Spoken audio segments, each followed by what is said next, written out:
começar o Ana Maria Hatz em Família desta sexta-feira, nessa emissora TVI, que é a emissora que mais fala de Petrópolis. Gente, primeiro, boas notícias. A nossa produtora Monique Cornelsen fez aniversário agora no dia 21. Então, de pronto, nossos parabéns, o nosso agradecimento por todo o trabalho que ela tem desenvolvido conosco online nesse tempo todo. Outra coisa boa foi a delicadeza da Câmara de Diretores Lojistas, que nos mandou, através do Cláudio Ferreira Mohamed, um lindo presente que eu vou mostrar para vocês. Olha só a caixa, que lindo, olha, e uma caneca da Câmara de Diretores Lojistas, linda, que eu adorei, em agradecimento pela participação deles no programa. Muito obrigada, Cláudio, você realmente é um gentleman. O Chico Buarque e a Carolina Prener finalmente se casaram, como nós havíamos anunciado há tempos atrás, depois de 4 anos de união, aqui no cartório de Itaipava, no dia 18. Isso para Petrópolis é muito bom, as pessoas estarem escolhendo Petrópolis para fazer cerimônias assim, importantes e relevantes da sua vida, né? Agora, a primavera chegou no dia 22, trazendo frio, chuva, muito vento, muito desbarrancamento e destelhamento, né? Vamos ver se agora o sol abre e a gente começa essa cidade a encher de flores. 10 registros policiais daqui, frutos de uma operação Energia Legal, realizada pela Enel e as delegacias 105 e 106, onde atuaram 60 pessoas em conjunto, detectaram 480 irregularidades na medição de energia em estabelecimentos que são residenciais e comerciais. Olha só, gente, o comércio está ruim, mas tem que entrar nos eixos, não pode ficar fazendo imperícias ou furtos de energia que atrapalham a cidade inteira, né? A testagem em massa nos municípios, dentro de um plano nacional de testagem para Covid, nos municípios, determinou agora que vai voltar aqueles pontos de testagem ou de triagem em locais de grande circulação. É um teste com aquele antígeno que é capaz de detectar se a pessoa está contaminada ou não em 15 minutos. Então, aqui na cidade, essa testagem estava acontecendo só nas UBSs e nos PSFs, depois parou. Agora vai recomeçar por determinação do Ministério em massa nos lugares de grande circulação. Espero que Petrópolis entre nessa rapidamente, né? Para a gente ter um pouco de tranquilidade mais em relação a essa doença. E Petrópolis também é a terceira cidade do interior do estado do Rio de Janeiro que registrou um maior número de acidentes de trânsito durante a pandemia. Isso são dados do Instituto de Segurança Pública. Por que isso? Primeiro vem Araruama, primeiro vem Campos, depois Araruama, depois Petrópolis. Por que isso? Devido a um número aumentado demasiadamente de motos entregadoras de encomendas em lares, fruto dessa coisa do delivery que aconteceu por causa da pandemia. As motos são os maiores causadores dos incidentes, e depois vem os automóveis. E as vítimas, em 75% dos acidentes, são os homens. E eles ainda dizem que as mulheres é que são imperitas no volante. Eles é que são afoitos e imperitos e causam mais ainda os acidentes, né? E a gasolina em Petrópolis é a terceira mais cara do país, segundo também a Agência Nacional de Petróleo. Gente, isso precisa para acabar. Eu não sei como é que vai se resolver esse assunto, mas acontece que a gente não está aguentando esse preço da gasolina. E as eleições suplementares esse ano, hein? Vão acontecer? Não vão acontecer? Não sei. Eu acho que o Tribunal Eleitoral deu um calendário de confecção de eleições suplementares. Eram, depois de setembro, no dia 12 agora de setembro, aconteceu a de Silva Jardim, que levou 90 dias para ser preparada, 4 meses praticamente. E agora nós temos 3 datas ainda expostas pelo tribunal, 3 de outubro, 7 de novembro e, acho que 5 de dezembro, 3 datas. Será que a gente consegue se organizar para fazer a eleição ainda esse ano? E será que o ministro Alexandre de Moraes, que pediu vistas do processo do Bom Tempo no dia 3 de agosto, entrega esse processo de volta como uma solução? Então, vamos esperar todos esses acontecimentos acontecerem para ver como é que a gente resolve todo esse imbróglio petropolitano. E agora vamos passar as nossas entrevistas de hoje, ok? Até já.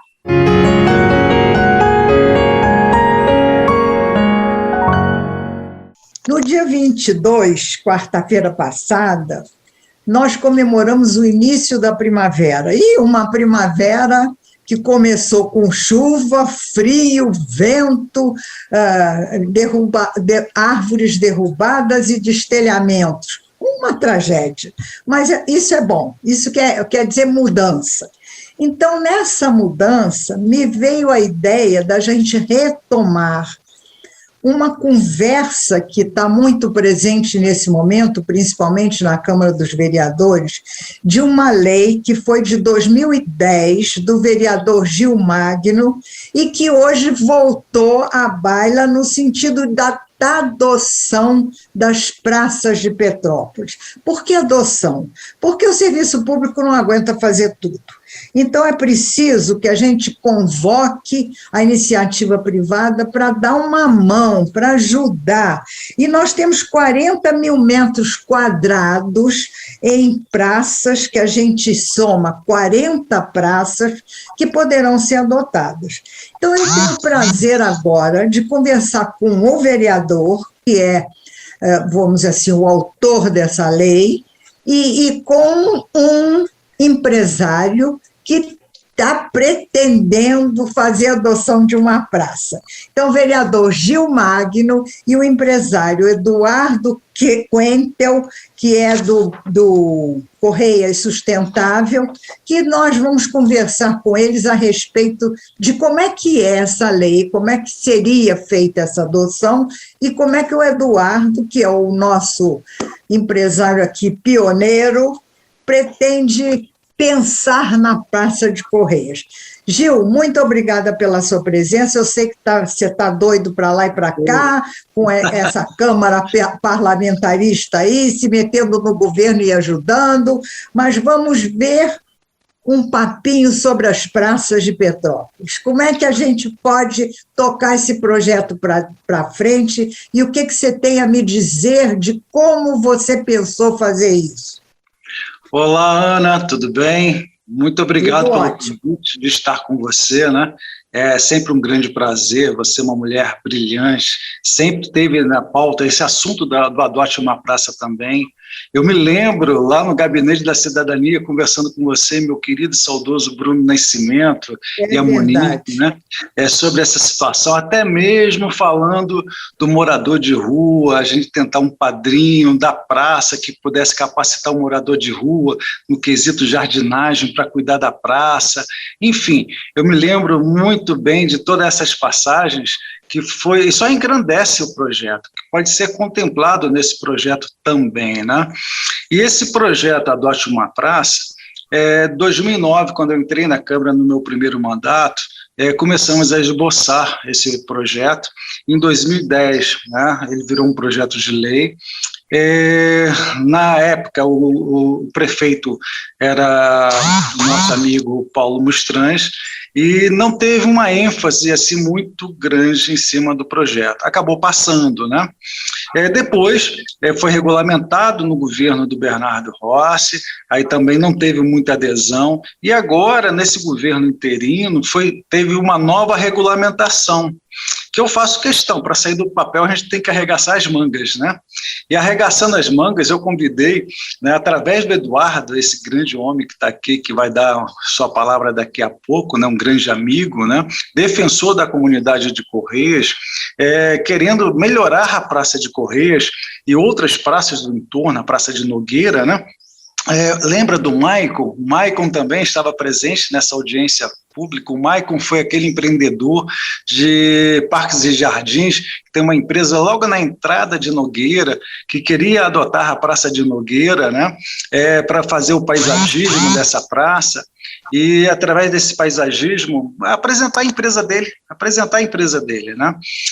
Enfim, finalmente, com essa nova regulamentação, nós tivemos essa oportunidade. Então, fizemos uma audiência pública de extrema relevância, foi agora nesse mês de setembro, né?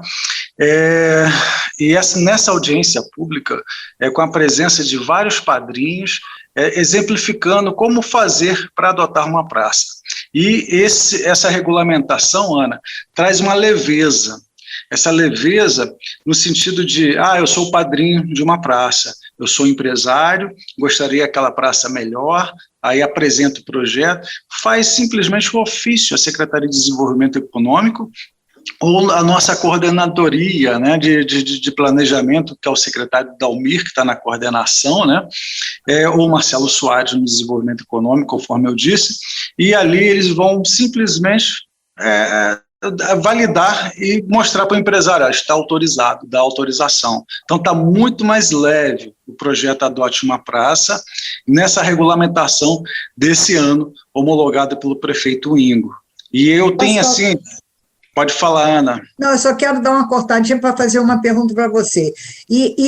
Essa homologação representa algum tipo de incentivo ao empresário, por exemplo, em termos de imposto, alguma coisa que possa ser, vamos dizer assim, um chamamento também à boa vontade dele, que afinal de contas vai gastar dinheiro, né? É verdade.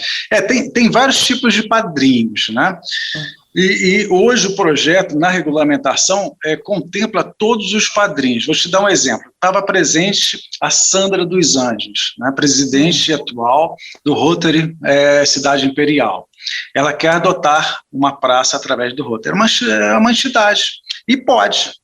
Ela não quer nenhum incentivo fiscal, mas ela quer adotar uma praça, como bandeira do Rotary, né? Então, é possível, ela vai poder fazer isso tranquilamente, né? É só mandar esse ofício para esses dois departamentos, essas duas secretarias que eu mencionei.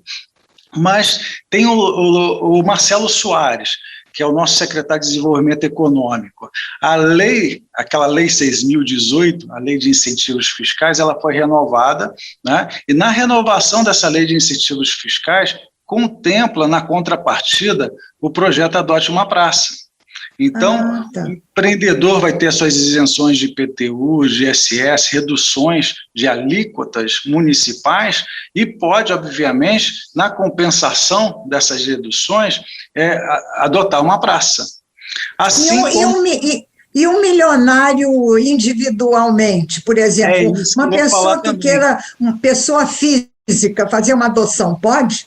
Vou citar um exemplo, ele vai me cobrar depois que eu falei o nome dele. Suponhamos que o Luiz Alqueires, né? Grande empresário de Correias, bem-sucedidos, né? E ama Correias, ama nossos distritos, né? E queira dar uma contrapartida para revitalizar, repaginar a Praça de Correias. Ele pode, sem nenhum outro interesse a não ser de como cidadão. Eu quero, como cidadão, fazer o meu lugar ficar melhor, né? E pode também ter esse aporte financeiro. Correios é um modelo, é um dos exemplos. Tem mais ou menos 5 exemplos que eu estava citando, né? Eu estava citando o exemplo da lei de incentivo fiscal, que é um empresário da área hoteleira que quer adotar a Praça da Inconfidência. o hotel dele fica praticamente em frente à praça, né? Fica em frente à Praça da Inconfidência, ele quer melhorar, repaginar o local, então é um caso. Tem um caso de Correias que eu falei que pode ser um consórcio de empresas, de empresários do local e amantes de Correias que queira aportar recurso através da Associação de Correias. Também é possível, pela nova regulamentação, fazer esse tipo de aporte, né? E um coordenador, que é o Eduardo, da Associação de Correios, que está lá, o Serginho, coordenar a aplicação desse recurso para repaginação dessa praça. Pode falar, Eduardo. Então, ótimo, muito obrigado. Primeiro, agradecer aí o convite da Ana Maria e do seu, estava conversando com a Monique antes de iniciar, que é um prazer duplo estar com uma figura tão querida quanto o vereador e com uma personalidade que nós todos cultivamos muito em Petrópolis, que é a da Ana Maria. Mas a colocação é a seguinte: nós em Correias temos um sonho antigo, que é revitalizar a nossa praça. Eu, quando era menino, andava ali de bicicleta na pracinha de Correias.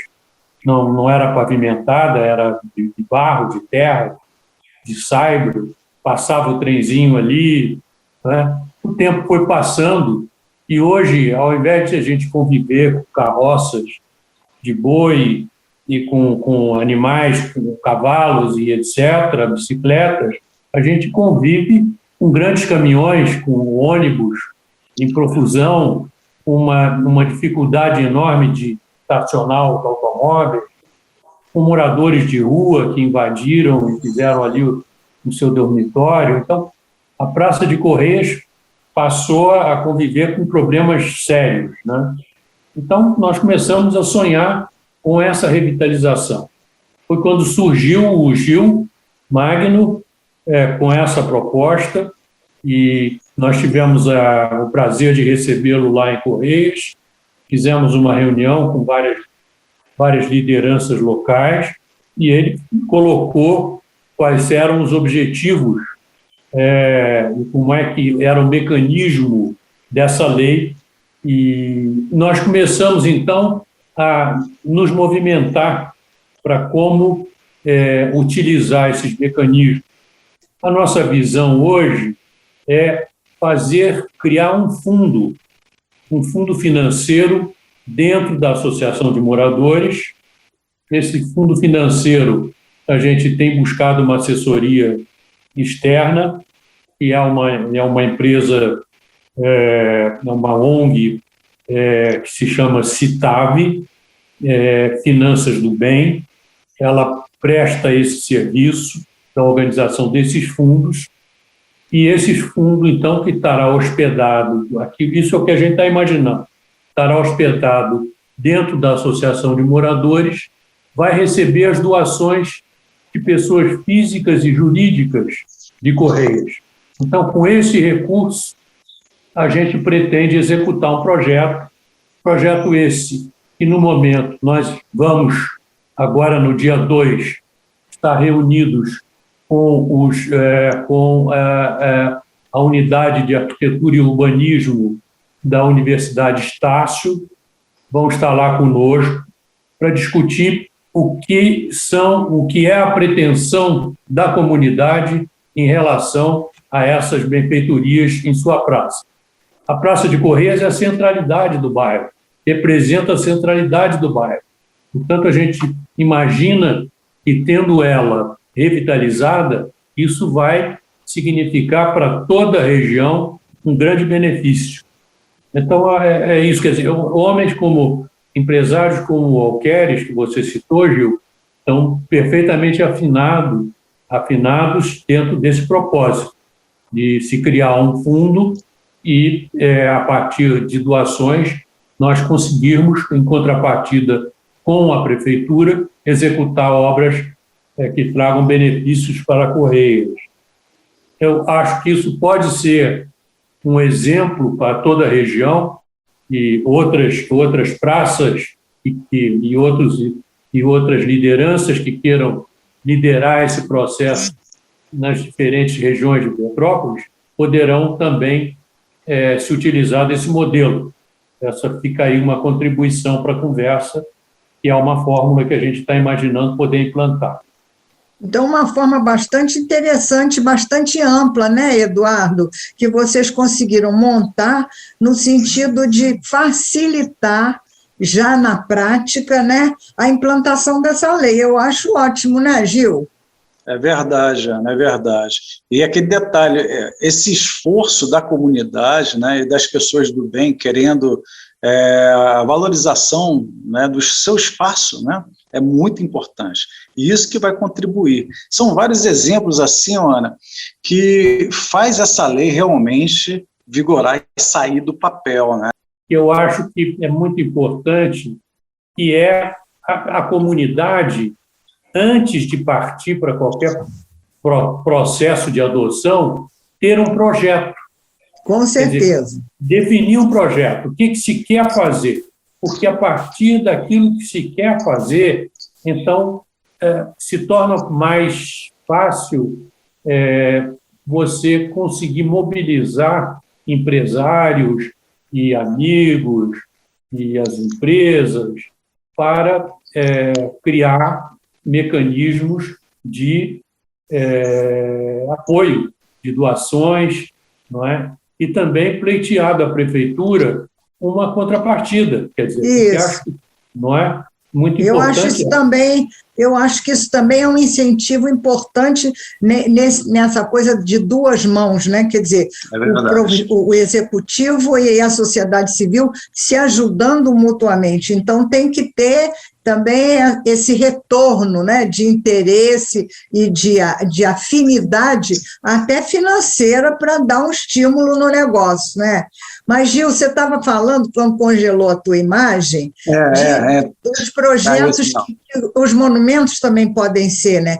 Eu pensei, por exemplo, você falou no Relógio das Flores, no Trono de Fátima, né? Quem mais que poderia... Muita coisa, o próprio Parque de Exposição de Itaipava, Parque Paulo Ratz, faz favor. Exatamente! Faço questão de repisar nesse ponto. Paulo Ratz. É verdade, minha amiga. É pura realidade. Ali dentro do nosso Parque Paulo Ratz tem vários aparatos ali, tem os brinquedos, né? Tem várias situações ali que podem, tem aqueles carro-machões, tem pistas, né, de ciclismo, tem a própria do Avancini está ali dentro, né? Tem várias situações ali que você pode deixar a iniciativa privada somente com uma plaquinha padronizada, que já está tudo isso dentro da lei, está regulamentada, de explorar um pequeno espaço colocando o nome da empresa dela. A cidade de Nova York dá um exemplo ao mundo nesse sentido. O que fez lá o equivalente à prefeitura? Eles criaram um cargo dentro da estrutura e são pessoas que cuidam exclusivamente disso, dentro da prefeitura, para estudar as contrapartidas. Porque, vamos dizer, uma empresa quer adotar o Parque Paulo Ratz. Quais são as propriedades que ele adquire, que essa empresa adquire na adoção, as contrapartidas que isso vai dar, os espaços que eles poderão utilizar, que tipo de benefícios terão. Quer dizer, todo esse processo exige, cada uma dessas adoções exige um trabalho em cima para definir exatamente como vai funcionar esse acordo. Mas o recado maior, Ana, é aproveitar a tua audiência, teu público, mostrar que Petrópolis tem esse projeto, está em andamento, é só se candidatar quem quiser, tem esse interesse, né, quer valorizar sua praça, quer buscar um melhor espaço, pode se candidatar sim, vai ser recebido com muito carinho. Usa meu gabinete, se assim preferir também, para a gente fazer essa interlocução, né, com o governo municipal, vai ser um grande prazer, né, mas não podemos deixar ficar no papel. Tem tantas pessoas. Deixa eu te fazer outra pergunta. Por exemplo, a Rua 16 de Março, ali tem já uma associação que toma conta da rua, né? Perfeito. Poderia ser feito isso naquela rua ou já está sendo feito? Como é que é? a situação da associação é mais ou menos parecida com o projeto Adote uma Praça. Eles anteciparam o fato, né, parabenizo por isso, eles ordenaram bastante a questão, né, da Rua 16 de Março, né, desde o quesito de segurança, né, passando ali por paisagismo, sempre se preocupando com decoração, né, é muito importante isso, e sempre com anuência, sempre passando pelo poder público, vem cá, estou fazendo isso, essa aprovação é fundamental, ninguém pode, né, sair fazendo as coisas à revelia, aí que é necessária essa interlocução com o governo municipal para poder ter esse aceite e as coisas acontecerem. A outra parte também gritante, Rua Tereza, comércio de rua legalizado. Para revitalizar os equipamentos, antigamente não era permitido uma empresa de telecomunicação, a Oi, por exemplo. Eu quero dar todas as carrocinhas de pipocas de algodão doce para o comércio de rua legalizado e botar somente a minha propaganda Oi. Não era permitido. Hoje, com essa lei, é possível sim. É possível você fazer isso. A iniciativa privada... Gente, mas nós então vamos ter um avanço extraordinário de ordenamento da cidade. Exatamente. Né? Se ela for bem aplicada, Ana, nesse sentido que eu estou falando, a amplitude é muito grande, ajuda em todos os níveis. A iniciativa privada precisa também, às vezes, mostrar, ela quer fazer a sua doação social, né, para o seu município, que ela está ali, né, economicamente usufruindo, ela quer doar também, né, e ela pode participar, e ao mesmo tempo tem esses interesses que o próprio Eduardo estava falando, são diversos. Tem gente que quer botar um anúncio da empresa dele, tem outros que querem um reconhecimento para ter uma espécie de um tipo de qualquer de benefício para exportar para algum outro país que exija, né? Então é isso, é isso. Olha, gente, nosso tempo, nós temos 1 minuto. Eu quero agradecer a vocês do coração essa entrevista, que foi muito clara, muito elucidativa para todos aqueles que não sabiam da possibilidade desse projeto. E quero agradecer ao Eduardo, que foi fantástica a contribuição dele, e para os dois, deixar esse 1 minuto, é 1 minuto, então cada um tem que falar rápido, para vocês darem uma última mensagem em relação às praças. Está aberta, pá. Muito obrigada. Ana, o que nós queremos é uma Petrópolis cada vez melhor, né? Nós vivemos aqui, moramos aqui, eu cuido para os meus filhos, para os meus netos, e quero deixar para outras gerações também, e é por isso que a gente tem que se envolver cada vez mais, né, Ana? E pode contar comigo sempre, use o meu gabinete, qualquer dúvida pode usar, né? Pede para o teu público sempre nos procurar na Câmara Municipal, vai lá no gabinete do vereador Gil Magno, será um grande prazer. Beijos. Tá, Eduardo Quentel. Vamos embora, Eduardo. O que eu queria colocar era o seguinte, uma coisa que eu cultivo muito. Petrópolis é a única cidade imperial da América Latina. Isso tem um valor enorme para todos. Basta a gente olhar a forma que a Europa e as suas capitais cultivam isso como um atrativo para fomentar o seu turismo, a visitação.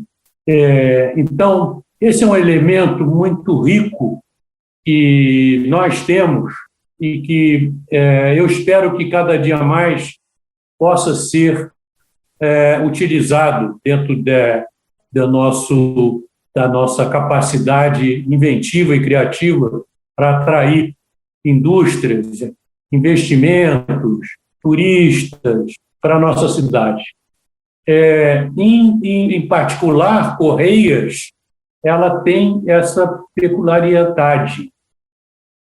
Correias, na verdade, veio antes de Petrópolis, porque quando Dom Pedro fazia suas viagens em direção a Minas, ele parava em Correias, ele se apaixonou por Correias, ele quis comprar a fazenda do Padre Correia.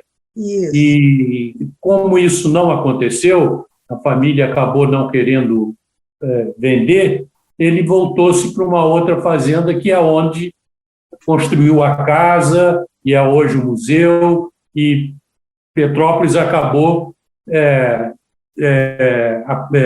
crescendo ao redor, não é? do palácio que era a Casa Imperial.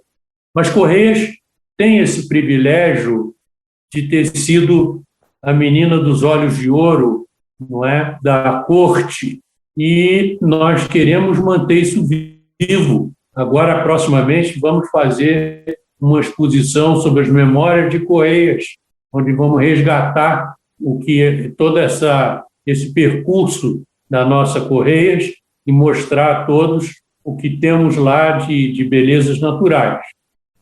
A praça, especificamente, nós temos um carinho enorme, nós todos moradores da região, um carinho enorme.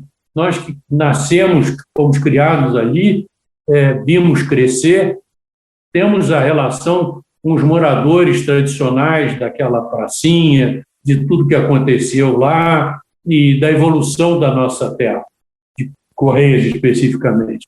Então, enxergamos esse projeto, essa lei de Adote uma Praça, como uma grande oportunidade para a gente resgatar, não é, essa riqueza que a Praça de Correias tem e vamos fazer com que seja o centro de toda a nossa comunidade. Muito obrigado pela oportunidade.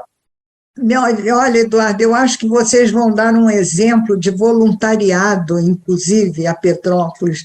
O brasileiro ainda tem muito pouca prática sobre o voluntariado, e a gente precisa trabalhar nesse sentido, porque realmente o poder público não dá conta de tudo. Então, isso vai ser muito eficiente, muito... Olha, essa lei do Gil, eu acho extraordinária para a cidade. Desejo que todos nós abracemos essa lei e ajudemos naquilo que cada um puder ajudar, para que isso dê 100% certo para a cidade. Muito obrigada, Eduardo, muito obrigada ao Gil, e foi uma contribuição excelente que vocês deram dando essas explicações. Tchau. A Prefeitura de Petrópolis, através da Secretaria de Turismo e em parceria com a Casa de Itália Anita Garibaldi, vai realizar entre os dias 24 de setembro e 3 de outubro o Festival Gastronômico Serra Serrata Tutti a Tavola. É uma ação com o objetivo de manter viva a tradição da cultura petropolitana em Petrópolis e fomentar o segmento gastronômico local nessa retomada da economia e da atividade turística que a gente precisa tanto. Até o dia 15 do ano passado, a Turispetro fez as inscrições de todos aqueles estabelecimentos que quiseram participar, se inscrevendo. E o festival terá 5 categorias específicas de segmentos gastronômicos. Restaurantes especializados, que servem apenas culinária italiana, pizzaria, que tenham a pizza como carro-chefe em seus cardápios, os outros restaurantes, que são casas que oferecem gastronomia diversificada e também incluem a italiana, e só serviço de delivery, que servem pratos da culinária italiana apenas nesse formato e entregam domiciliarmente, e também produtos gastronômicos para a inclusão de produtos como caponata, antepastos, massas, biscoitos, doces italianos. Quem quiser ter mais interesse em saber mais detalhes, é só entrar em contato pelos telefones 24 2246 9462 e 2237 3312. Bom proveito, aproveitem e comam bastante as delícias italianas que me dizem, inclusive, de perto pelas minhas tradições. Vamos começar essa entrevista agora batendo um papo com um rapaz, Thales Duarte Galeno, que é estudante do 6º período de Engenharia e Computação do Cefet, o campus aqui de Petrópolis. Esse rapaz ganhou um prêmio agora que enaltece a todos nós petropolitanos. E eu queria, então, que o Thales contasse para a gente como é que foi essa saga dele toda até chegar a esse prêmio. Thales, é um prazer ter você aqui conosco. E eu queria que você nos contasse um pouquinho da sua história. Você é petropolitano, estudou aonde? Como é que foi essa história aí, você chegar até esse prêmio do Cefet? Olá a todos. Então, na verdade, eu não sou petropolitano, mas eu passei a estudar no Cefet, né? Já estou lá no Cefet há praticamente 4 anos, né? Então, assim, é uma cidade que eu considero já como minha cidade natal. Tenho muito carinho pela cidade e é isso, né? Você veio morar aqui por quê? Por escolha sua? Porque sua família veio? Como é que foi? Na verdade, fui só eu, né, para Petrópolis, por conta do campus do Cefet mesmo, que fica localizado na cidade. Entendeu? Você morava antes, aonde? Eu sou do Rio de Janeiro, na Zona Oeste. E você se sentiu bem acolhido, bem recebido aqui em Petrópolis, para você começar a ter essa interação com seus professores e desenvolver esse projeto? Como é que você desenvolveu esse projeto? Com que professor? Não, a cidade, assim, é muito acolhedora, pessoas muito simpáticas, muito educadas. Para mim foi muito fácil essa modificação para me adaptar à cidade, com certeza. Quanto ao trabalho, na verdade foi de muito longo prazo, né? A gente não tinha a intenção de fazer essa publicação. Lógico que a gente fazendo um trabalho como esse, a gente imagina que, quem sabe, pode acontecer, mas a gente não imaginava que acontecesse tão rápido, né? Então, o nosso trabalho ele aconteceu durante todo esse período da pandemia, então, de forma remota, né? E assim, a gente foi trabalhando e desenvolvendo em cima desse trabalho desde o ano passado. E em que consiste esse teu trabalho? É uma pesquisa em relação à computação gráfica? Como é que é? Como é que é? É uma pesquisa em relação à aprendizagem de máquina, na verdade, né? Então, você tem 2 sub-áreas que são a mineração de dados e a aprendizado de máquina, que são áreas muito importantes, né, que estão em crescimento atualmente, e né, para essas 2 áreas existe um conceito que é a detecção de mudanças, que é um conceito muito, muito importante, que faz total diferença para algoritmos dessas áreas. Então, o nosso artigo ele propôs uma técnica que detecta mudanças em fluxo de dados e que pode ser muito útil para essas 2 áreas, né, de aprendizado de máquina e mineração de dados. Mas em que consiste essa mudança que vocês pretendem implantar? Não, então, na verdade, esse fluxo de dados ele pode prover de diversas aplicações. Então, você tem aplicações na área da astronomia, na área de saúde, por exemplo, com a detecção de dados para acompanhamento de pacientes através de sensores, né?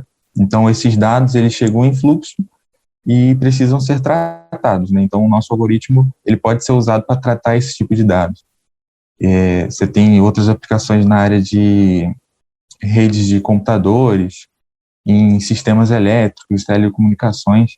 Então, enfim, são diversas áreas em que podem ser aplicadas, né?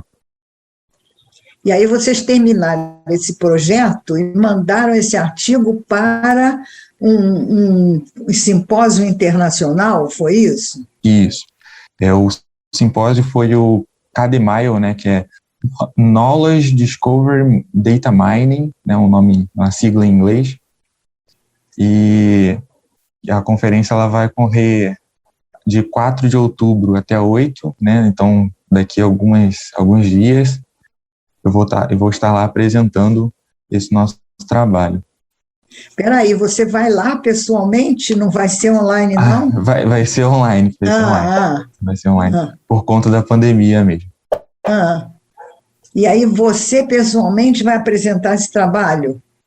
Isso. Eu vou apresentar esse trabalho para a comunidade científica, né, para outros pesquisadores da área. Esse é um evento, ele é muito importante para essas duas sub-áreas que eu citei, né, mineração de dados e aprendizado de máquina. Então, diversos pesquisadores vão estar lá presentes.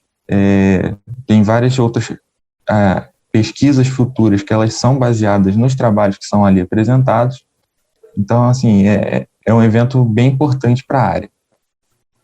E você tirou, qual foi a sua classificação nesse simpósio? A minha classificação, eu não conheço, não sei. Eles só dão, quando a gente envia o artigo, né, eles dão a resposta fazem uns comentários, e o que tem lá é algumas classificações de, por exemplo, se foi aceito, rejeitado, e em alguns casos eles pedem para você fazer algumas modificações para ser aceito, né? O meu caso, eu teve alguns comentários, sim, sempre tem, mas mesmo que eu não alterasse nada, o artigo já estava prontinho para ser publicado já. Então, me explica direito isso, Tati. Quer dizer, você manda o artigo previamente aceito, né? Se está lá é porque já foi considerado uma excelente ideia e foi aceito. Aí, daí se desenvolve como? Você entra numa concorrência de projetos ou você só é classificado como um bom projeto? Como é que é a estrutura e o mecanismo de aceitação disso? Ou vai ser publicado esse artigo em algum lugar? Como é que entra no programa e no mercado, vamos dizer assim? Entendi.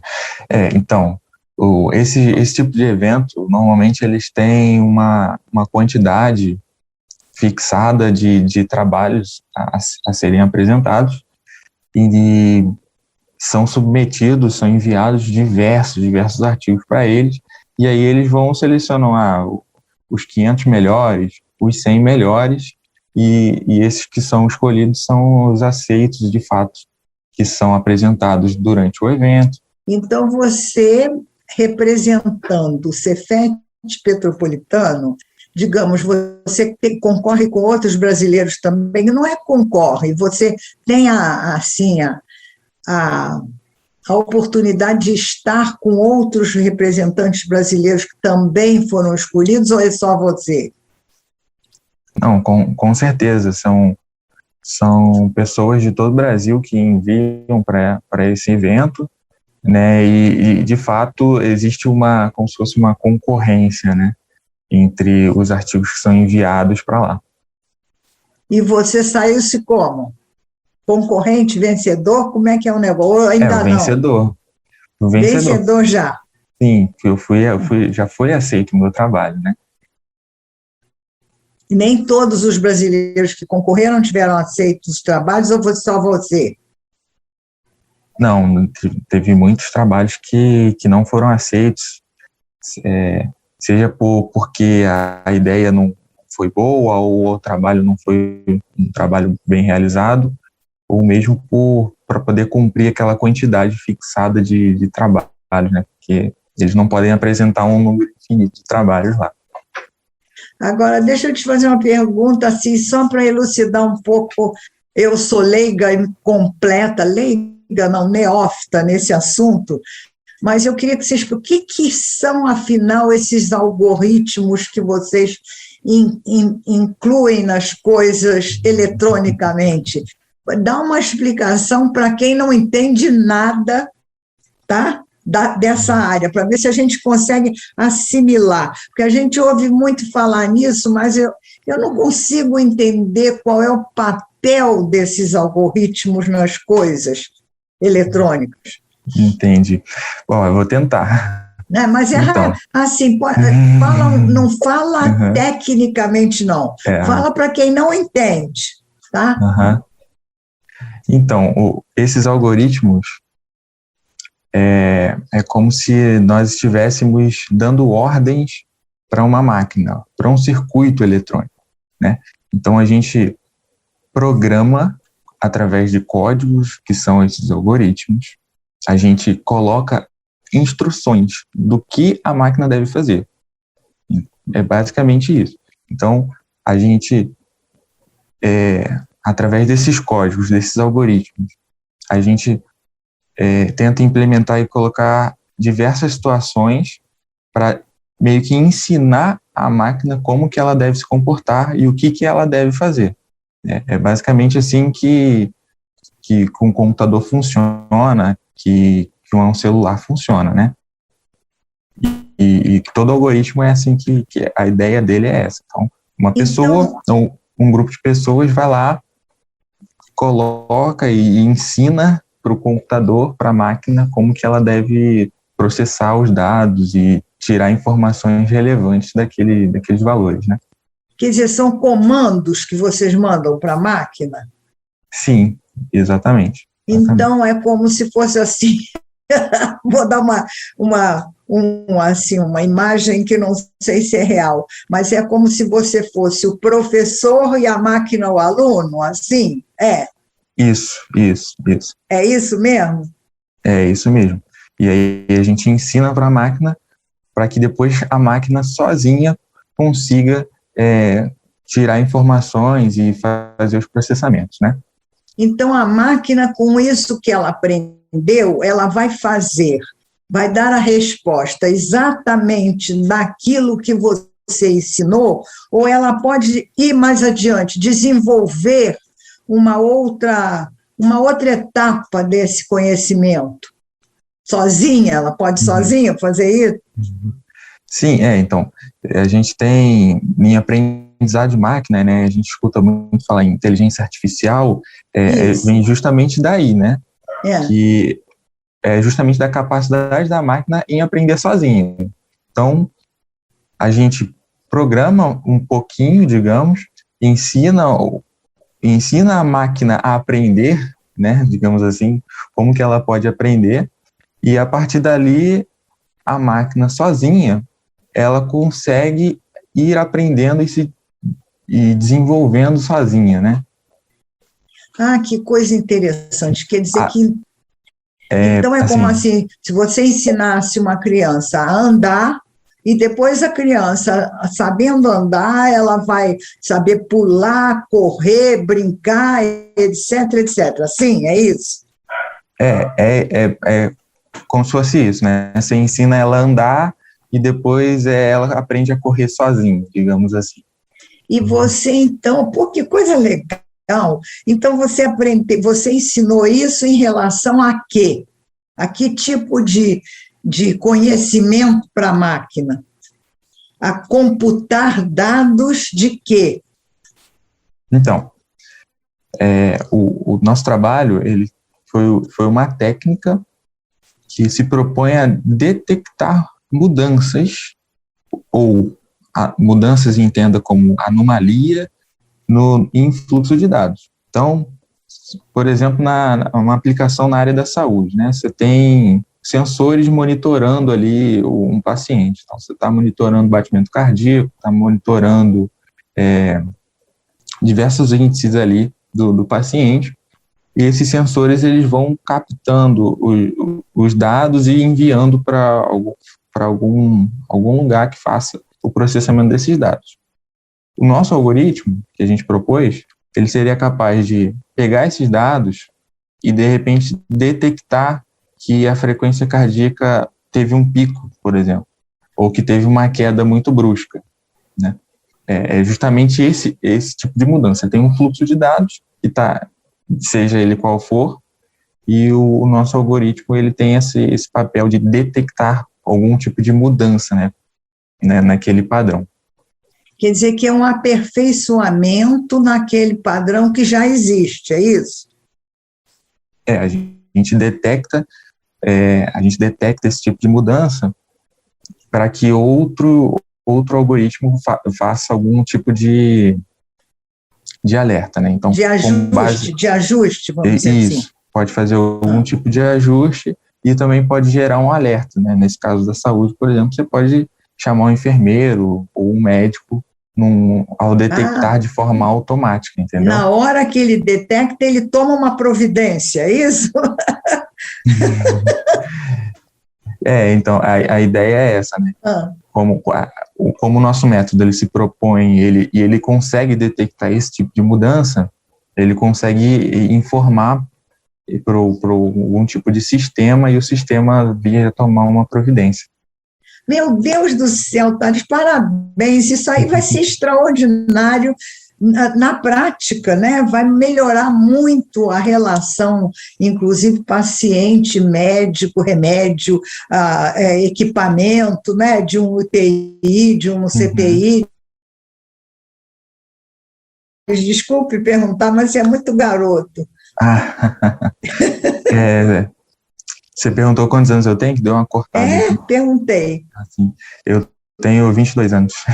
Muito bem, Thales, parabéns. Olha que coisa fantástica, a contribuição para a ciência, né, que você está dando com esse teu desenvolvimento e esse teu descobrimento, porque isso é um descobrimento, não é? Sim. Posso dizer. Não posso dizer que é um descobrimento? Sim, claro que quando na pesquisa a gente acaba fazendo a continuação de algum trabalho antigo, né, ou um trabalho anterior ao nosso, mas com certeza foi algo inédito, sim. Olha, eu quero te dar os parabéns. Obrigado.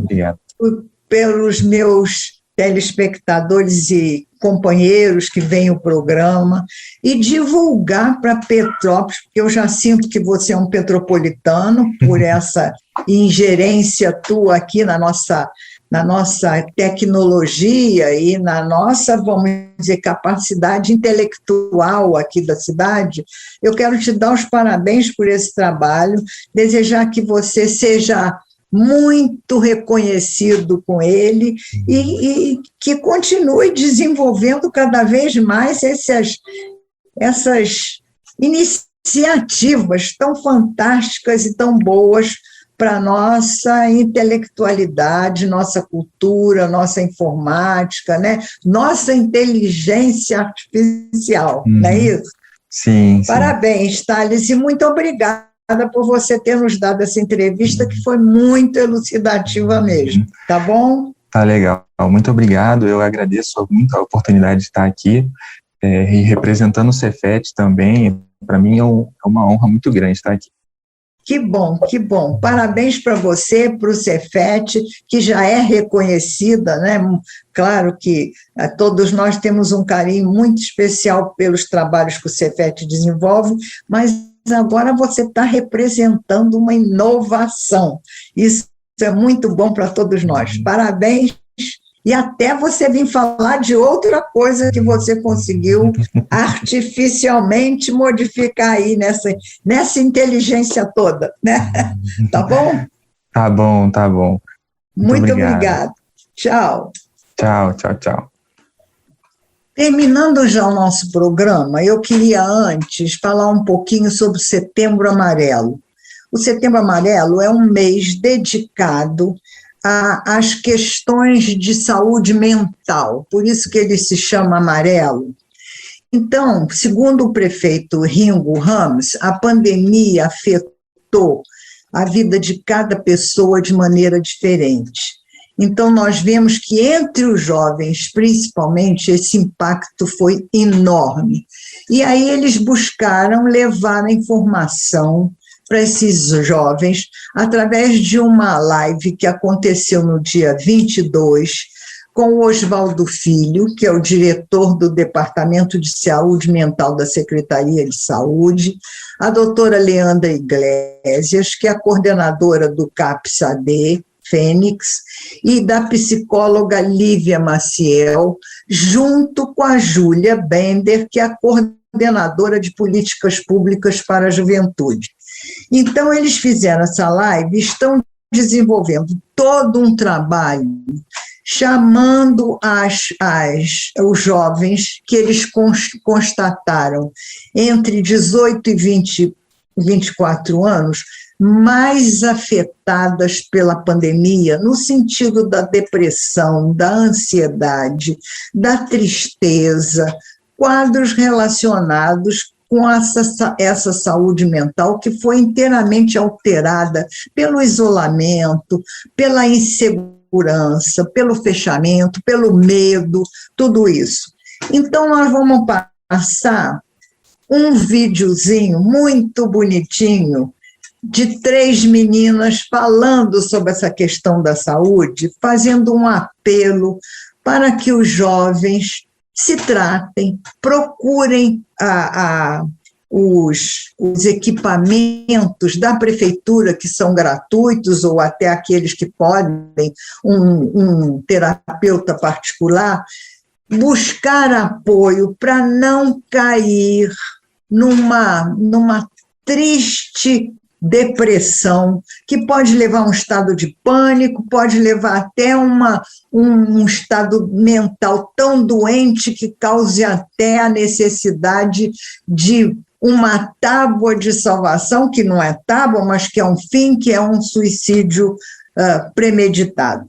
Então, vamos passar para esse videozinho, desejando a vocês um fim de semana muito agradável e pensando no que a gente pode fazer para ajudar, principalmente esses jovens que estão muito deprimidos. Tchau. Quando alguém pensa em suicídio, ela quer matar a dor e não a vida. Setembro Amarelo. Esse é o mês que merece sua atenção. O Brasil tem o maior número de depressão na América Latina. Muito triste, né? O pouco que você faz já é o mundo. A gente pode sim mudar essa realidade. Existe muito preconceito na depressão. Depressão não é frescura, não é bobagem, não é fraqueza, não é falta de fé, não é preguiça. Depressão é doença como qualquer outra. É preciso ser forte para pedir ajuda. Por isso, merece toda a sua atenção, todo o seu apoio e o seu respeito. E eu, Celine, e eu, Bettina, estamos aqui para ajudar. E chama apoio nessa causa. Estamos juntos nessa.